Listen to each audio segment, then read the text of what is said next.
নমস্কার, হ্যাপি হোলি। হোলি আসছে।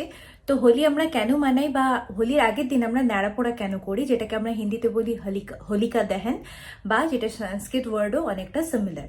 তো হোলিকা দহন কেন করি এবং হোলি কেন মানে, আমার মনে হয় এটা আমরা অনেকেই জানি, কিন্তু এই গল্পটা এতটাই সুন্দর যে আরেকবার শুনতে খুবই ভালো লাগে। বা এখনকার বাচ্চাদের যদি বলা হয়, এখনকার বাচ্চারা তো এই গল্পটা অতটা জানে না।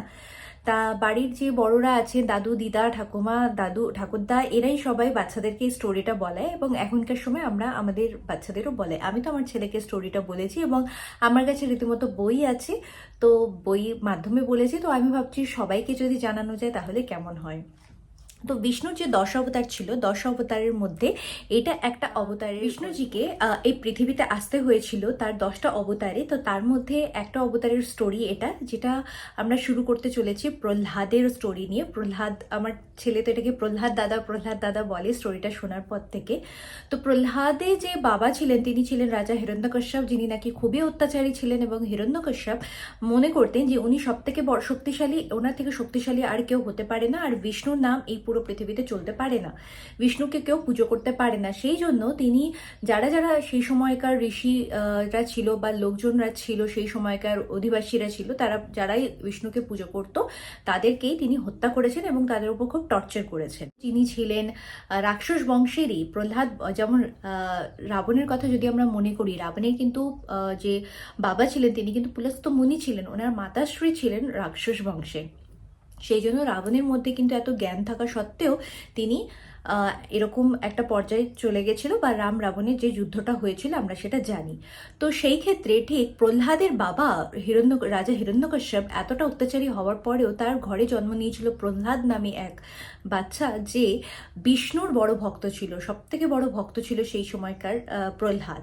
তো প্রহ্লাদ নিজে যেখানেই বসতো, যেখানেই ধ্যান করতো, বিষ্ণুর ধ্যান করতো, বিষ্ণুর পুজো করতো, যেটা ওর বাবার পছন্দ হয়নি। কি আমি পুরো পৃথিবীতে সবাইকে বলে বেড়াচ্ছি যে বিষ্ণুকে পুজো করবে না, সবাই আমাকে পুজো করো, আমি তোমাদের ভগবান, সেখানে নাকি আমার সন্তানই এরকম করছে, সেটা কি করে হয়? তো সেই জন্য আমি আমার ছেলেকে মেরেই ফেলবো, এটাই ভেবেই তিনি অনেক চেষ্টা করেছিলেন, যেগুলো আমরা জানি, পাহাড়ের ওপর থেকে ফেলে দেওয়া, সেখানেও বিষ্ণুজি এসে ওকে রক্ষা করেছিল। তার বোন হোলিকার একটা আশীর্বাদ ছিল, তার আশীর্বাদ প্রদান ছিল যে তার গায়ে কখনোই আগুন লাগবে না। সেই জন্য তাকে বলা হয়েছিল, সে বলেছিল যে আমি পুরো সাজানো হোক, যেমন হোলিকা সাজানো, হোলিকার দহন বা ন্যাড়াপোড়া যেরকম কাঠ দিয়ে বড় করে সাজানো হয়, সেরকম বেদি বানানো হোক, সেখানে আমি প্রহ্লাদকে কোলে নিয়ে বসবো এবং সেভাবেই তার হয়তো মৃত্যু হতে পারে। তো সমস্ত কিছু পুড়ে ছাই হয়ে যাবে, হয়তো শেষ পর্যন্ত হোলিকা নিজে বেরিয়ে আসবে। তো আমরা যেটা দেখতে পারি, যখন সমস্ত বেদি সাজানো হলো, কাঠে বেদি সাজানোর পর হোলিকার উপরে প্রহ্লাদ গিয়ে বসলো, আর প্রহ্লাদ বসার সাথে সাথে হাত জোর করে, প্রহ্লাদ সবই জানতো যেহেতু বিষ্ণু ভক্তও ছিল এবং যথেষ্ট তার মনের মধ্যে এগুলো চলছিল, এতদিন ধরে অনেক কিছু দেখে আসছিল, প্রত্যেকটা জায়গায় ও জাস্ট হাত জোর করে ভগবানের ধ্যান করতে শুরু করেছিল এবং তার মা খুবই চিন্তিত ছিলেন। সেই সময় সে হাত জোর করে, কোলে বসে হাত জোর করে সে বিষ্ণু হরি ওম করতে লাগলো। এবং মন থেকে যদি বলা হয় না, মন থেকে যে ভালো, ভগবান রাখে হরি তো মারে কে, মারে হরি তো রাখে কে। তো ওই যে সমস্ত কিছু জ্বলে পুড়ে ছাই হয়ে গেল, এবং এমনকি যে বরদান পেয়েছে হোলিকাও ছাই হয়ে গেল, কিন্তু সেখান থেকে বেরিয়ে এলেন স্বয়ং প্রহ্লাদ। এবং প্রহ্লাদের বাবার এইরকম এক দুঃসাহসিক কাজ দেখে বা তার দেখে প্রহ্লাদের বাবা আর তখন নিজেকে স্থির রাখতে পারেনি, তার উপর আরো অত্যাচার শুরু করতে চলেছিল। এবং যখন সে বলল তুমি কি সব জায়গায় তোমার বিষ্ণুকে দেখতে পাও, প্রহ্লাদ বলল হ্যাঁ দেখতে পাই, অবশ্যই আমার সব জায়গায় আমি সে যদি মনে করি তাকে দেখতে পাই। তো প্রহ্লাদের বাবা হিরণ্যকশ্যপ বললেন এই পিলারের মধ্যেও কি তোমার বিষ্ণু আছে? তখন প্রহ্লাদ বলেছিল হ্যাঁ আছে। তো বলছে আমাকে দেখাও দেখি। তখন প্রহ্লাদ হরি ওম করে যখন ডাকলেন, পিলার ভেঙে বেরিয়ে এলেন স্বয়ং নৃসিংহদেব, যিনি বিষ্ণুরই এক অবতারের মধ্যে একজন, 10 অবতারের মধ্যে একজন। এবং হিরণ্যকশ্যপ যেহেতু বরদানগ্রস্ত ছিলেন যে তাকে কেউ, কোনো জন্তু জানোয়ার, কোনো মানুষ, কোনো দেব, কোনো আদি কেউ মারতে পারবে না, এবং তার সকালে রাত্রে তাকে কোনো তার মৃত্যুবরণ নেই, তাকে কেউ তাকে কেউ জলে কেউ মারতে পারবে না, এরকম বরদান গ্রস্ত ছিলেন রাজা হিরণ্যকশ্যপ। তো স্বয়ং বেরিয়ে এসেছিলেন নৃসিংহদেব, যিনি জন্তু এবং মানুষের সংমিশ্রণ, এবং তার তাদের মধ্যে ভীষণ যুদ্ধ হয়েছিল, তাকে মারা হয়েছিল, কোনো অস্ত্র দিয়ে তাকে মারা যাবে না, এও এক ছিল বরদান। তো তাকে মারা হয়েছিল সেই নখ দিয়ে, নৃসিংহদেবের যে হাতের নখ দিয়ে, সেটাই অস্ত্র বানিয়েছিলেন নৃসিংহদেব।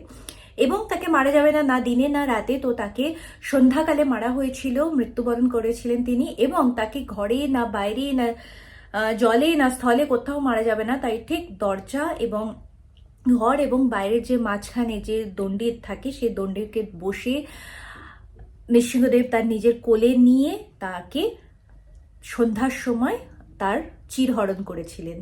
তো এইভাবে রাজা হিরণ্যকশ্যপের গল্প শেষ হয় এবং রাজা হিরণ্যকশ্যপের সাথে সাথে হোলিকা দহনের স্টোরি শুরু হয় এবং তার পরের দিন হয় হোলি।